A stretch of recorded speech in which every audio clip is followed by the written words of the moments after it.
Welcome, everybody, to the last day before Thanksgiving week. It is Friday of week 15, and today we're going to mostly do lab time, but I'm going to explain to you a technique for debugging, a couple techniques for debugging that should hopefully speed up your ability to find problems with your code. I had several students say they've spent hours and hours trying to figure out why their code isn't working, and to me that kind of hurts, because if I can't find a bug quickly, it's probably a pretty good bug, you know what I mean? Not to say that when I did Pokemon, because I rewrote Pokemon this time, I had the same bug that a lot of you guys did, which is a string to integer conversion. If you call stoy string to integer and you pass in Bob, it'll throw an exception and kill your program. Let me demonstrate. So let's bring up a new file over here. Say integer x is equal to string to integer Bob. All right. So this code will compile just fine, but when you run it, it crashes. Okay. And the reason for this is because Bob is not an integer. And so if you ever try converting a string to an integer with something that is not a string, then it will throw an exception and kill your program.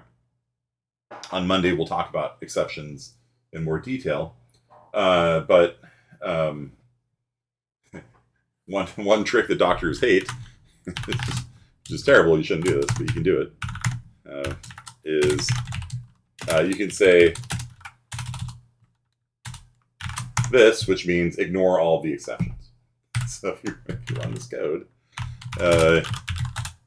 you'll see it does not kill your program because this catch block here catches the exception, and then we just don't do anything with it and move on with our life. And so for those of you that were throwing an exception because you went off the end of the file and forgot to check for EOF like you should have, the proper thing to do is to check for the end of file and stop the loop.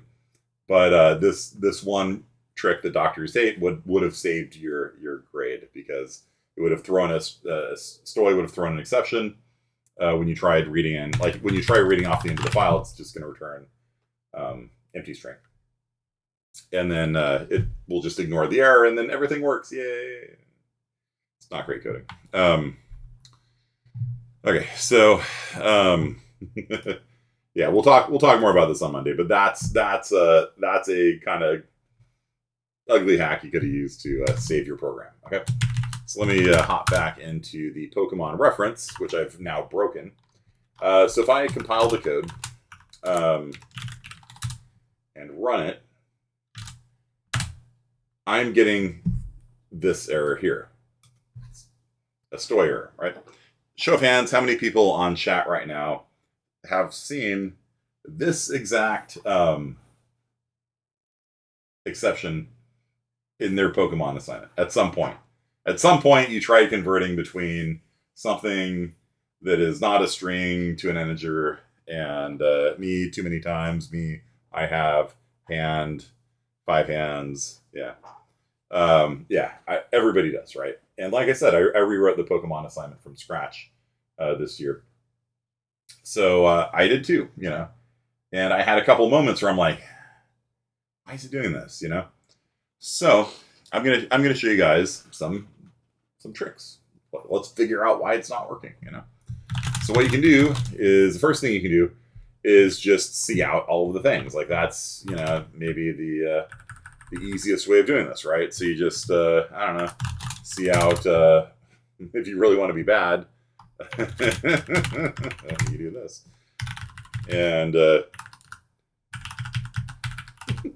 is terrible.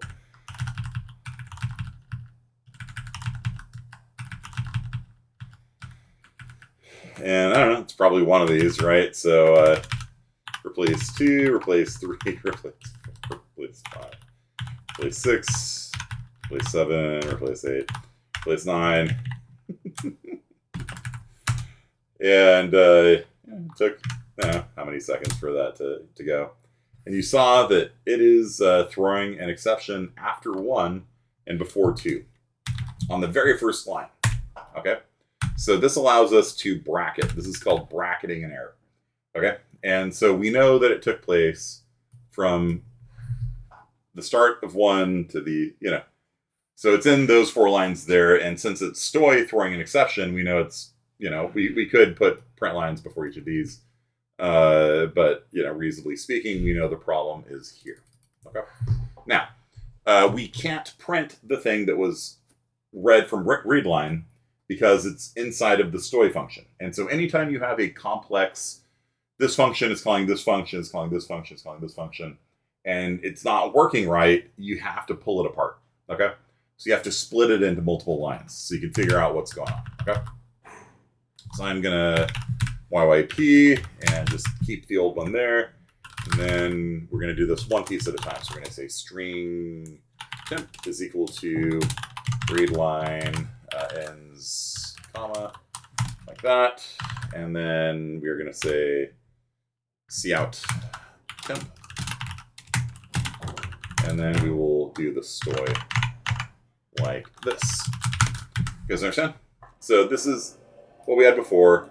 This is what we have now, but now we've put a cout statement in between the read line and the stoy. Okay?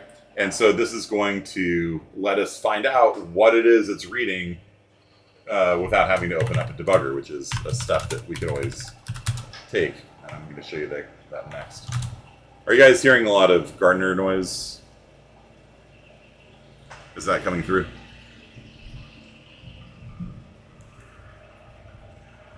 Not really? No? Okay. It's kind of loud for me. Aha! So it crashed on a pound sign. The Octothorpe character. Which Pokemon is that? So if we open up the file, public Pokemon.csv, that is the thing that it is crashing on. That's a problem. That's not a number at all, is it? Oh. What did we forget to do? Or I'm sure you guys remember this, but oops. What's the problem? When you're reading a CSV file, what is the first line of the file? Are these numbers? Nope. So if you're expecting a number in column 7 or whatever, you're going to read attack when you read column 7. Okay? So you need to get rid of the header. Yep. So let's come into our program again. And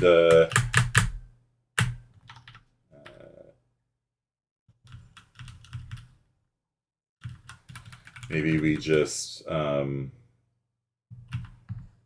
we want to do this? Load Pokemon DB. Like maybe right here. Okay. So maybe we say string trash is equal to read line. And that's going to read, get rid of the column headers from a CSV file. You guys understand? So the very first line of a CSV file are the names of the columns. And those aren't integers. they're not like the rest of the girls. So you have to throw the header column headers away. Now when you do it, hey, it worked. Oh wait, we still crashed. Now the last Pokemon we got here, we got Pokemon 721. All right. So if we open up the Pokemon CSV file again, at the very bottom we have Volcanion, which is index 721. So we actually got through the entire file this time without any problems. No noise, no stoy issues at all until the very bottom where we have, once again, a error. Okay. And what number was it on? Well, it was between number 1 and number 2 again. Okay. And what we printed, the name of the index, or the number of the index, was empty string. So what happens when you hit the bottom of a file? So we are crashing in between here and here, once again. And when we print out the index of the Pokemon, we're getting nothing. Because we've already read Volcanion, and there is nothing after Volcanion.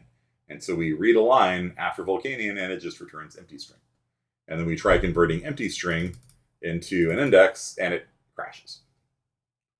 So how do we check for this? How do we check to see if we have hit the end of file. And this is something that a lot of new students forget, which is it's not like CN. CN, you can just keep reading from the keyboard. You can close the keyboard, send an end of file character on the keyboard if you hit Control D, which works. But if you, unless you hit Control D on the keyboard never runs out of data. There's always more keystrokes you can type. And so students aren't used to it. But on a file, you're going to hit the end of the file at some point. So what if statement in Elasco? How do we check? We've just done a read line here. How do we check if we've hit an end of file? Maybe that. Maybe that. Maybe that. I don't know. Which one do you like? If end die. Well, end is not, and you don't want to die, right? If you die, it's going to kill your program, right? Like it's not a fatal error to hit the end of the file. It just means you're done, right? When you're done, you just return. Right? So, okay, Olson is voting for if not ends. Okay. If not oops. If not ends. Return. Okay. And now, maybe the code will work. There you go. Cool. Neat. Now, let me show you a different way of doing that. Okay. So, rather than using all of these cout statements, and there are some computer science people that are debugger purists, let's say, their approach towards this is to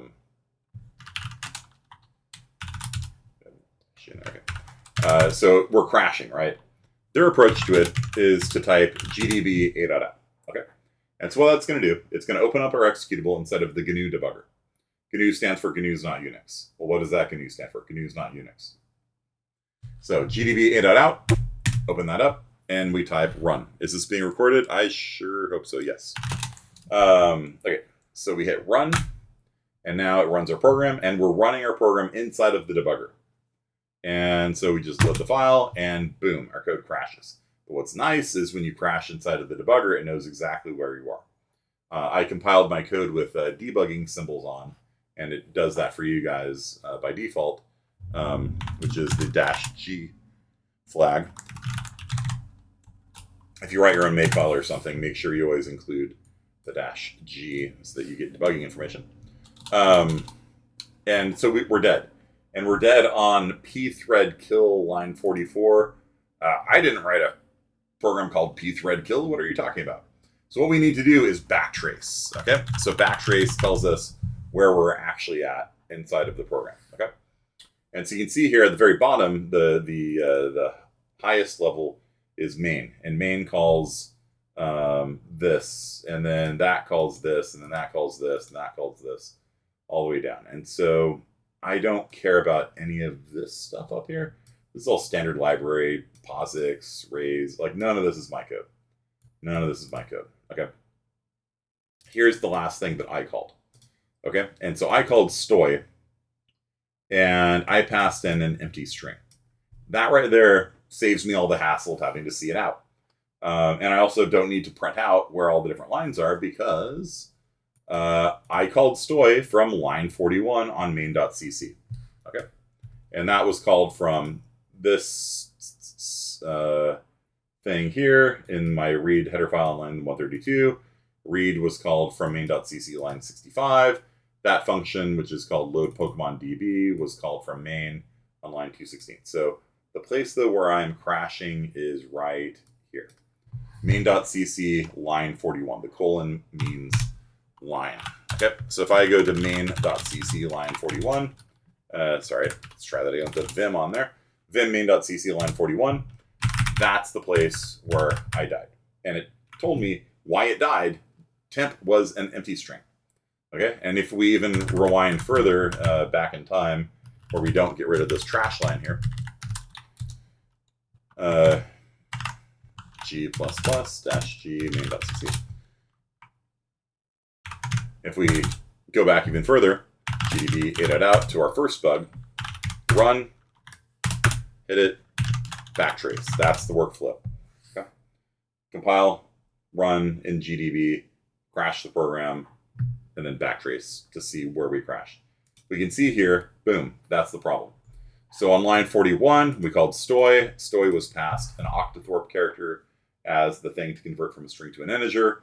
That's obviously not a number, and it dies. And then we could go through the same mental process of like, where is the pound sign coming from? Why is there an octothorpe when I was expecting a number? Where is that? And then you open up the file and you're like, oh, it's the header file.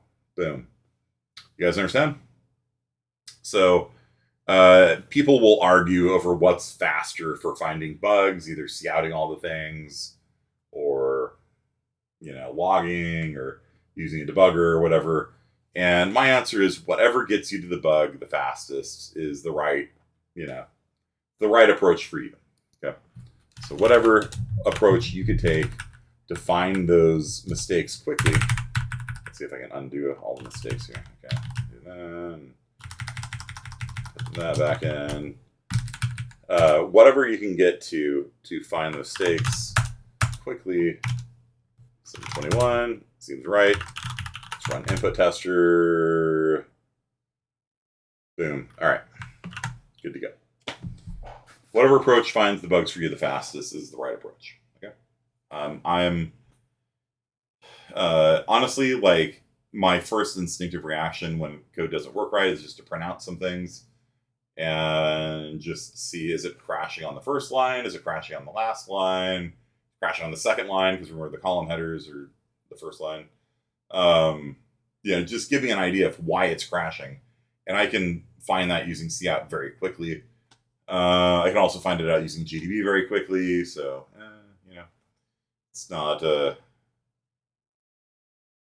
don't know. I think all the different approaches are fine. I'm really not gonna tell you, oh, you have to use GDB. Oh, you have to use cout.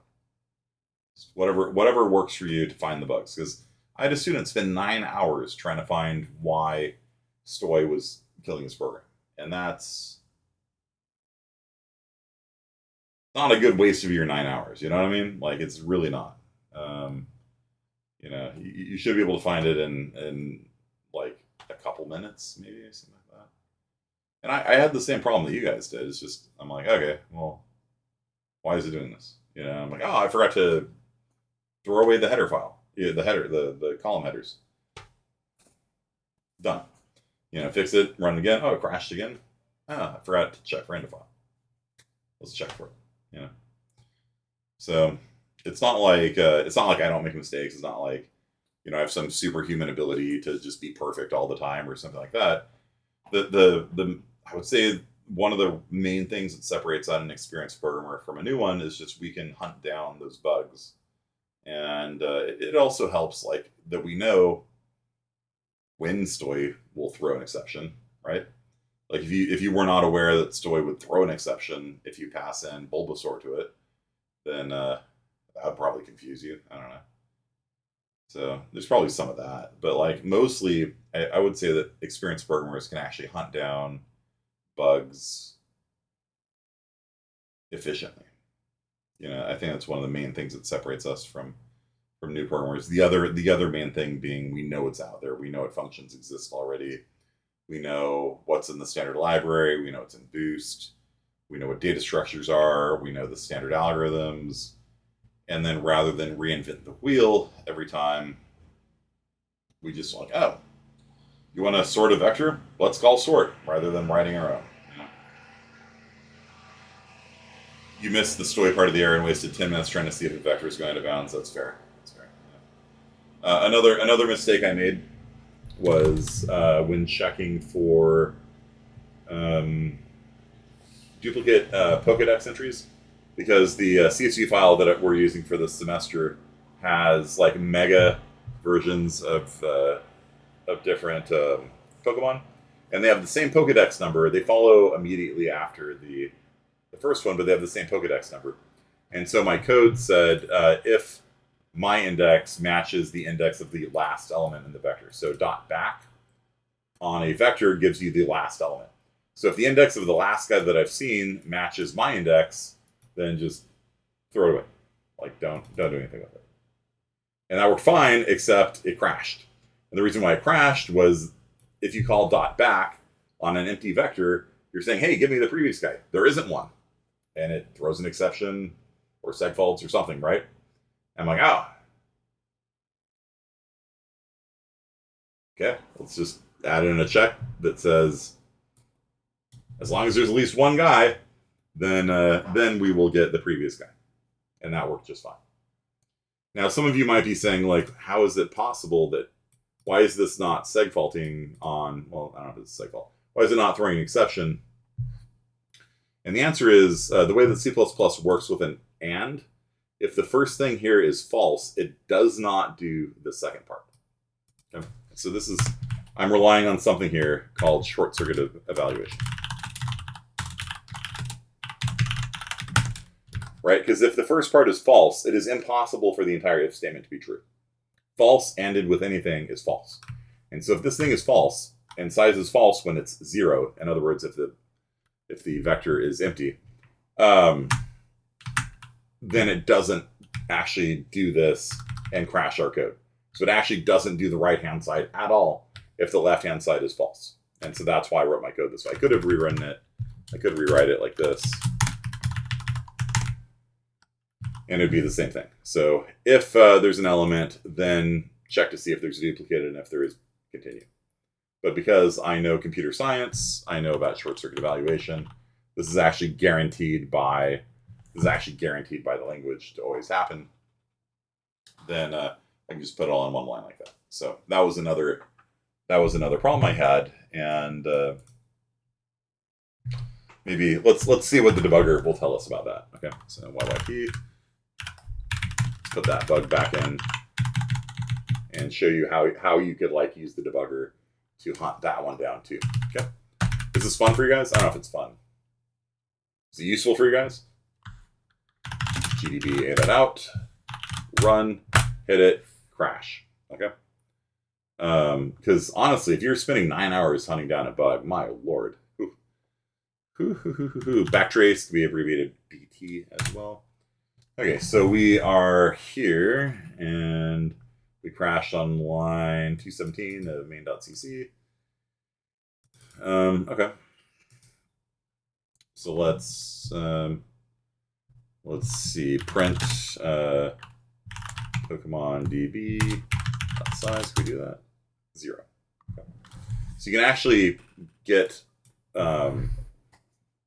information about the variables when the thing crashes. I don't know if that would have occurred to many of you guys, but maybe in that case, outing all the things would have been easier. That you see that, oh, it's crashing on the very first Pokemon, right? And you could bracket it, you know. But inside of GDB, you can actually do things like, hey, how big is this guy, you know? It doesn't actually tell you. It doesn't actually tell you that it's dot back that crashed it here. So maybe in that case, if you bracket it, you know, you see out I see out. Hola. See out. Como estas. You know what I mean? Like maybe you could bracket it that way and find out, oh, it's crash gun this thing. And then you'd have to split that whole thing into different parts. Okay, let's get the last Pokemon separately, and then eventually you discover that it's dot back that is crashing it on the very first time. And then hopefully that leads you to a place where you're like, oh, that's right, you cannot call dot back, get the last element if the vector is empty. Hopefully. If not, you'll have to ask for help. Okay? You'll have to ask for help. Did I break anything here?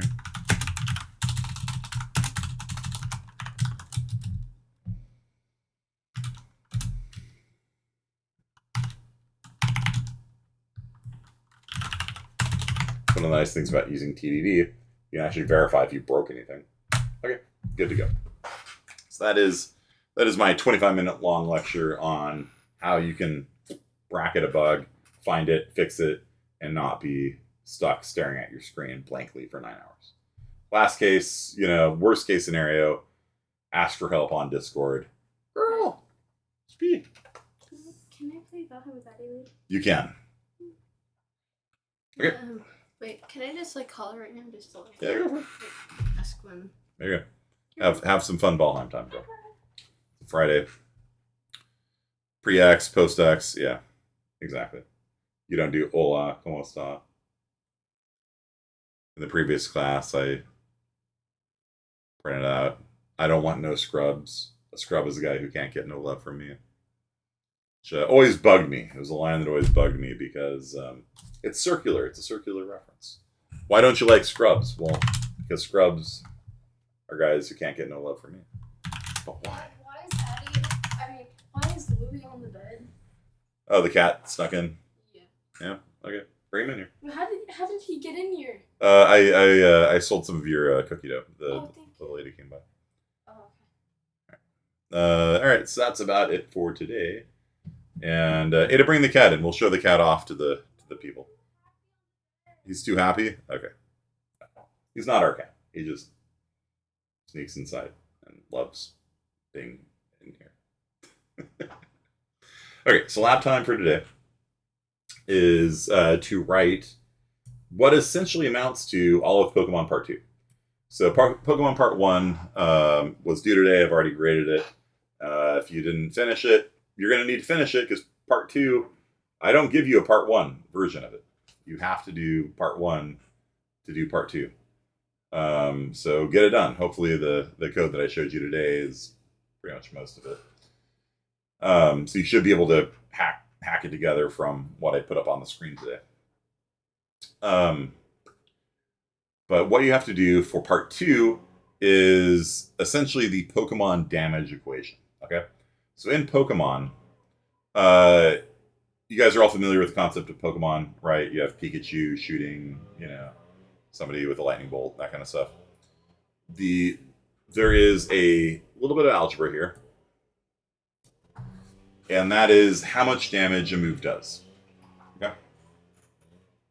So if a Pokemon has an attack of 200 and a defender has a defense of 100, the attack will do double damage. So there's a ratio between the attack and defense. Okay, so if the defender's defense is also, let's special case this. If defense is 0, damage is 9999. Standard Final Fantasy rules. So if the defender's defense is twice that of the offense, then they take half damage. If the attacker's offense is 3 times that of the defense, they do triple damage. You guys understand? So there's a ratio between the attacker's attack and the defender's defense. You multiply it by something called stab. You multiply it by the type modifier. Stab and type modifier we'll talk about in a second.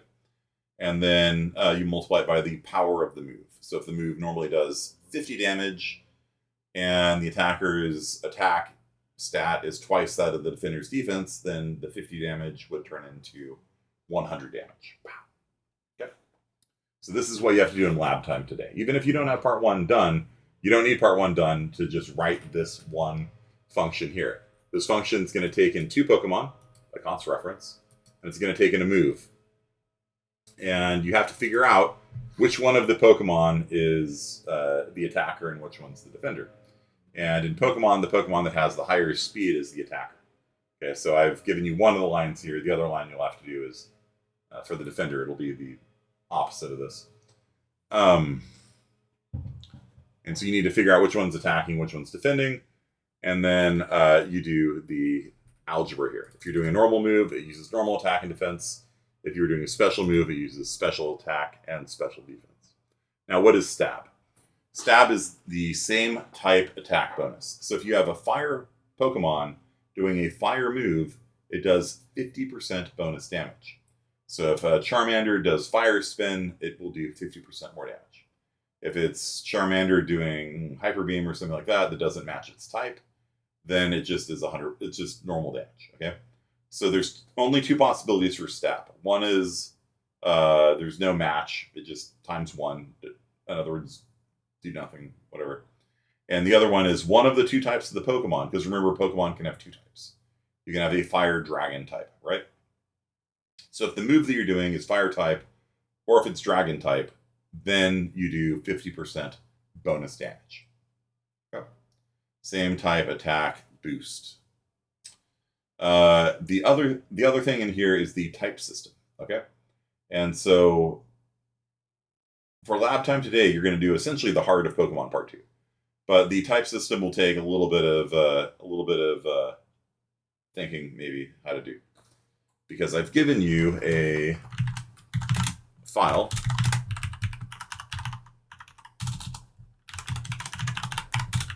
called type system. And this is all of the modifiers for the different types in Pokemon. I don't know exactly which generation it is. There's no zeros on. Oh, maybe there's a zero in here. Yeah. I don't know exactly which generation this is, but it doesn't matter. This is the one we're using for the class. And so what do all these arcane looking things mean? Bulbapedia type system. So what it means is the multiplier of damage. Okay. So if the attacker is ground type,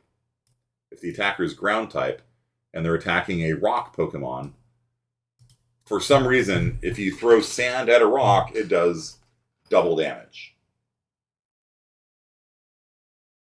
Which makes no sense to me. I don't understand why sand does extra damage against rocks. You'd think it'd be the other way around, right?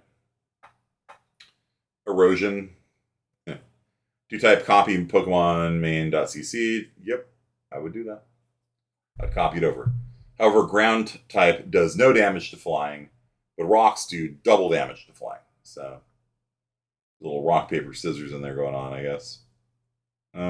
Ghosts do no. It's so weird. Ghosts can't hurt a normal Pokemon. It's like the one benefit a normal Pokemon has is that ghosts just can't touch them. Fighting type, of course, pummel normal Pokemon. Dragons don't do double damage against anybody except dragons, which is a little weird. Kind of makes sense. Dragons just have a lot of stats. You know, they kind of carry the day just on their stats. Steel is very defensive. If you look at steel type, where is it? Here it is. It takes half damage from 1, 2, 3, 4, 5, 6, 7, 8, 9, 10. 10 different types of Pokemon do half damage against steel. So I think maybe one of the best types of Pokemon ever would be like Steel Dragon, maybe. A Steel Dragon would take double damage from fighting. That's about it, really. Yeah. A Steel Dragon would only take double damage from fighting type Pokemon. Steel Fairy, yeah. Steel Fairy, so Steel and Fairy. Right, because that would negate that one. And then Fairy halves Dark, and yeah. So then only Ghost would do full damage to a Steel Fairy type. Poison would do no damage. Fighting type would do regular damage. Yeah, like that's pretty good. Yeah, Steel Fairy type. Are there any Steel Fairy Pokemon? Mile, maybe?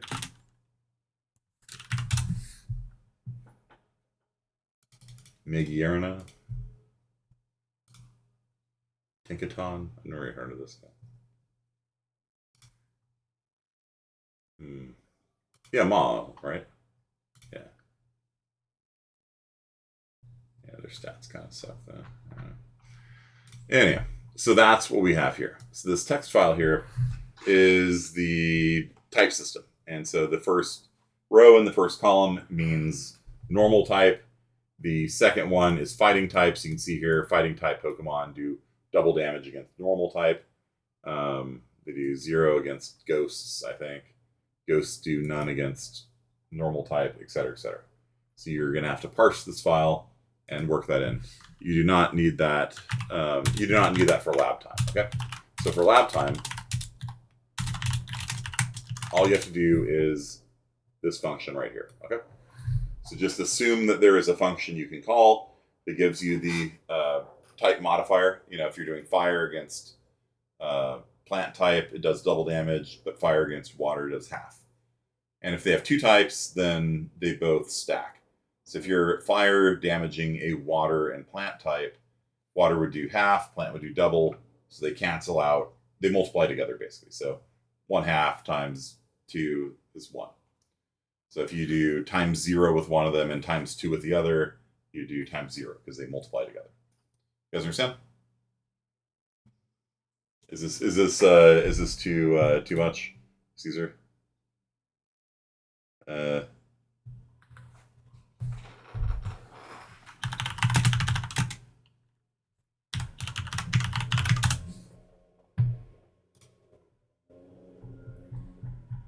Right. So like if you are a ghost attacking a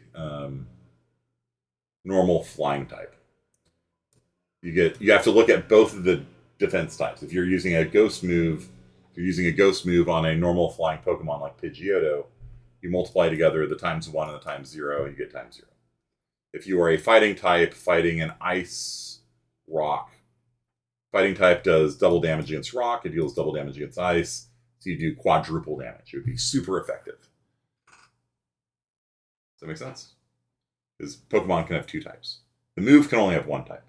The Pokemon can have 2 types. So the move, if the move is Dragon and it's fighting a Steel Fairy, then it would do 0 damage because 1/2 times 0 is 0. And if you want to know, well, how do I know that fighting type is row and column 1?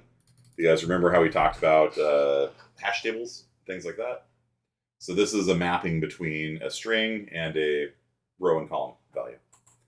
And so if you want to look up that, you don't need this for lab time right now, but basically, yeah, if you type in grass, it'll tell you that's row and column 11. If you type in bug, that's row and column 6. So I've got a little bit of sample code here. It'll show you how all that works. Notice there is no main.cc inside of Pokemon Part 2. You need to copy over your existing main.cc. And if it doesn't work, well, get it to work. It's just how it be sometimes, all right? So this is what you need to do for today. All right, so just figure out the algebra for this. It's going to be something like, it's going to look something very similar to this pseudocode on the screen. Should be about that big. For the type system, just assume there's a function call where you can pass in the move type and the Pokemon types. For stab, do a little comparison. And if the defense is 0, damage is 9999. We're going to do Final Fantasy rules for this. And that's it for me. I'll stop talking now. You guys got an hour-ish to code up the 4 or 5 lines of code for the Pokemon Part 2. And that's most of the assignment. The only thing left, like I said, is that. All right. Peace.